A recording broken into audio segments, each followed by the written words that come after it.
Welcome to WikiPodcast. Today we're diving deep into hope. It's something we talk about a lot, but what exactly is it? It feels like more than just, a wish, right? It's that underlying current that seems to push us forward, especially when things feel tough. Absolutely. And looking at our sources today, the really comprehensive Wikipedia entry on hope and also excerpts from The Anatomy of Hope, we see it's so much more than just a fleeting feeling. It seems deeply rooted in our psychology. It impacts our physical health, shapes culture, even law. Right. So our goal today is really to unpack what hope is, how it works, inside us, and why it's just so fundamental based on what these sources tell us. Okay, so let's start with the basics then. How do we define it? Merriam-Webster, for instance, defines hope as to expect with confidence Right. and also to cherish a desire with anticipation.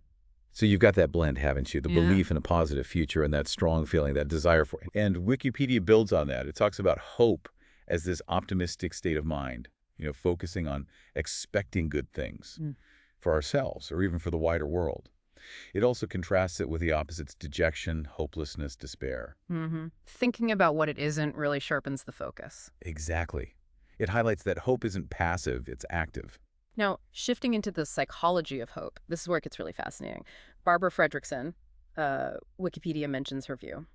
She sees hope often sparking during tough times. Yes, that's a key insight. It's like when we face a crisis, our minds somehow become more open to new possibilities, creative solutions. So challenges can actually trigger positive things. That's what she suggests. Things like happiness, joy, courage, even empowerment. It's like adversity forces us to dig deeper, find resources we didn't know we had. Like a pressure cooker for creativity almost. Kind of, yeah.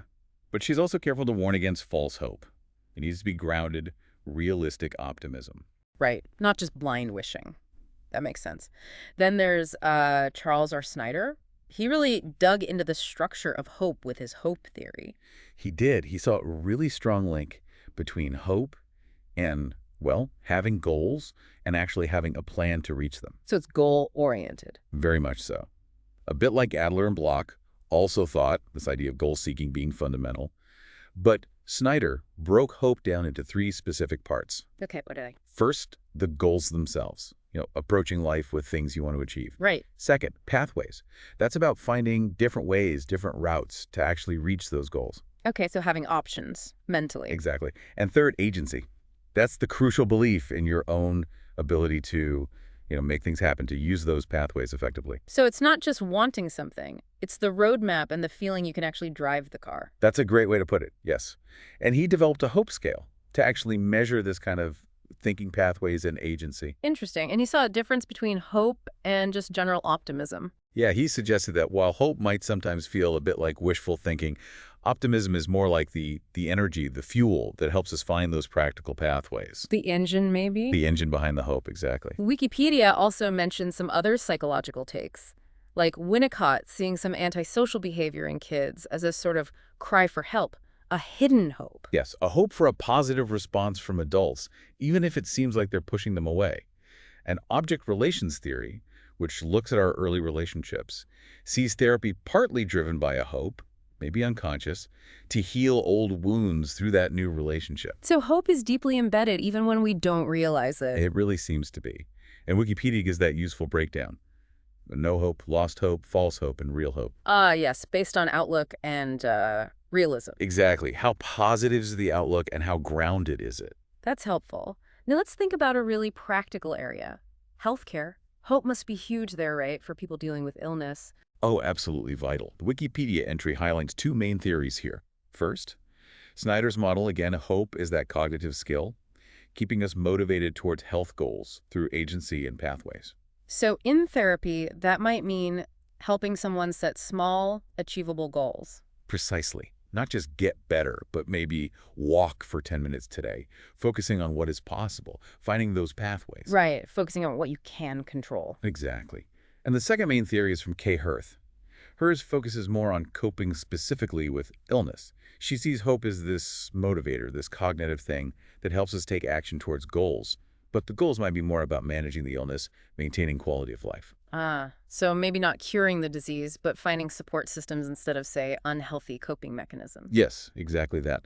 Goals focused on living with the illness in the best way possible. So, different angles, but both agree hope is key for motivation and outlook in health. Fundamentally, yes. And the research findings, they're pretty striking. Studies show hope, especially specific particularized hope, is really important for recovery and coping. How so? Well, it motivates healthier behaviors, diet, exercise, quitting smoking, things like that. Higher hope levels linked to better prognosis, better quality of life. And you mentioned the physical impact. Yes. Belief and expectation, key parts of hope, can actually trigger endorphins, blocking pain. Wow. The placebo effect connection. That's a classic example, yes. Shows the power of the mind, fueled by hope. Incredible. And the reverse is also true. Hopelessness during recovery. That correlates with things like depression, anxiety. More hope seems linked to fewer PTSD symptoms in veterans, too. Yeah. And just generally feeling better about your health subjectively. It sounds almost like a prerequisite for healing sometimes. It's certainly a powerful ally. Are there any downsides? Any potential problems with hope in healthcare? Well, Wikipedia does raise a couple of important points. One is the risk of, say, a physician having excessive hope when recovery is really unlikely. That could potentially lead to pushing for very aggressive, costly treatments with nasty side effects. It's a difficult balance. That's a really tough ethical line to walk. You don't want to crush hope. But you don't want to cause needless suffering either. Exactly. The other challenge is distinguishing active hope, the kind that motivates you to look for solutions, engage from just wishful thinking or denial. Right, because denial can be harmful. It can prevent patients and doctors from making clear-eyed decisions. So it really matters what kind of hope it is. Is it driving action or avoiding reality? Makes sense. But overall, the positive impact seems really well supported. And speaking of the raw power of hope, those Richter rat experiments mentioned in Wikipedia, they're quite something. Oh, they really are. Quite famous and quite stark. Richter compared wild rats and domesticated rats in water. The wild ones, usually strong, just gave up quickly and drowned if there was no escape. But the domesticated ones? They kept swimming for much, much longer. Richter theorized it was because they had this history with humans, this expectation, this hope of being rescued. Wow. Just based on past experience. But then the second part, he took wild rats, let them nearly drown, rescued them briefly, then put them back. Yeah. They then swam for just as long as the domesticated ones. A massive increase in survival time. Just from that brief experience of rescue. Yes. His conclusion was that hope is this incredibly potent force. It drives us way beyond what we think our limits are. Often it's anchored in something, maybe even something outside ourselves. That really hits home. It makes you think about times a little bit of encouragement made all the difference. Doesn't it just? So, okay, broadening out from the individual. How does hope play out in, like, wider culture? Well, the Wikipedia entry connects it to globalization. Think about aspirations for economic growth, social improvement. The rise of economies like China and India, even modern architecture, can be seen as symbols of this collective hope for progress, for a better future. So nations or societies having hope. Exactly, a shared sense of possibility. And even in really tough situations, hope can bridge divides. The example given is UNESCO supporting Syrian refugee children. Education becomes a source of hope. Providing a future focus. Yes. And even things like using food culture to connect refugees with positive memories. That helps process trauma and builds hope, builds connection, finding anchors. It's like hope becomes a form of resilience for communities. Very much so. Now, this idea that hope is so essential, it leads to this concept of the right to hope, which Wikipedia discusses. That sounds significant. It is, and it's gaining traction in philosophy and law. It's seen as fundamental to just being human. Initially, legal discussions might have focused on hope in, say, legal disputes, but now it's often discussed regarding incarcerated people, like in the Graham v. Florida case. The idea that even someone incarcerated should retain some hope. Some hope for potential release, for a future. That hope itself is a right. That's profound. And Juan Carlos Rio Friero's work, mentioned in the source, really unpacks this. He links it to legal ideas like legitimate expectations or loss of a chance.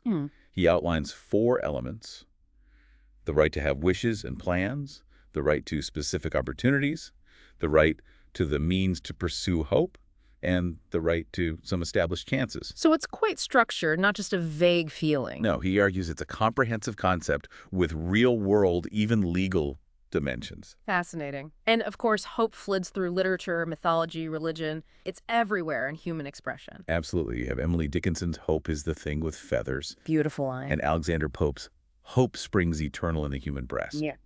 These are cultural anchors for the idea. Yeah. And in stories, hope is often the engine. Think A New Hope in Star Wars. It's right there in the title. Symbols, too, the swallow for spring, the anchor for steadfastness, the dove, all tied to hope. Though not everyone saw it positively, Nietzsche had a darker view. He did. A contrarian take. Mm-hmm. He saw hope as possibly the worst evil because it just prolongs our torment, keeps us hanging on. Wow, that's bleak. The idea hope could trap us. It's a stark contrast, isn't it? Yeah. Then you look at mythology. Pandora's box, all the evils fly out, but what remained, And hope, Ilpis. right, left behind with the power to heal, to sustain. Though in Norse mythology, it's a bit different. Hope, Vun, is seen more cynically. Courage in the absence of hope was maybe valued more. Interesting how different cultures frame it. It really is. And then finally, religion. Hope is just central, foundational in so many faiths. Often linked to an afterlife or a heaven. Very often, yes, reaching a higher state. In Judaism, you have words like tinawa, hope, trust, expectation. Christianity lists this as a core theological virtue, along with faith and love. It's this strong and confident expectation of future reward, with Christ as a major source of hope. Think of Pilgrim's Progress, hopeful, comforting Christian. A confident expectation. I like that phrasing. Contrast that with Dante's Abandon all hope, ye who enter here, over Hell's Gate. It highlights hope's importance by its absence. In Hinduism, hope, pratiti, or apex, connects to desire, aspiration. Initially tied to rituals, later to karma, action leading towards eventual bliss, moksha. So hope linked to our actions having meaning. Yes, and Buddhism centers teachings on hope as a path to harmony, well-being. Faith, sada, wisdom, aspiration, they form a kind of practical hope, a belief in positive outcomes through practice. So looking back across everything, psychology, health, culture, law, stories, faith, it's clear hope isn't just this, passive feeling. Not at all. It seems to be a really active force. It often involves goals, figuring out pathways, and that crucial belief in our own agency, our ability to make things happen. Well summarized, it's dynamic. So considering this profound power of hope that we've explored today, drawing from Wikipedia and the anatomy of hope, here's maybe a final thought for you listening.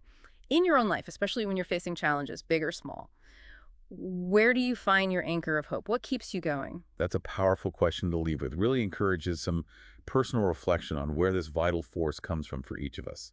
Thanks for listening. Write us in the comments your opinion on the episode and what other topics you would like us to talk about. Subscribe to the channel to help us reach more listeners. Thank you and have an amazing day.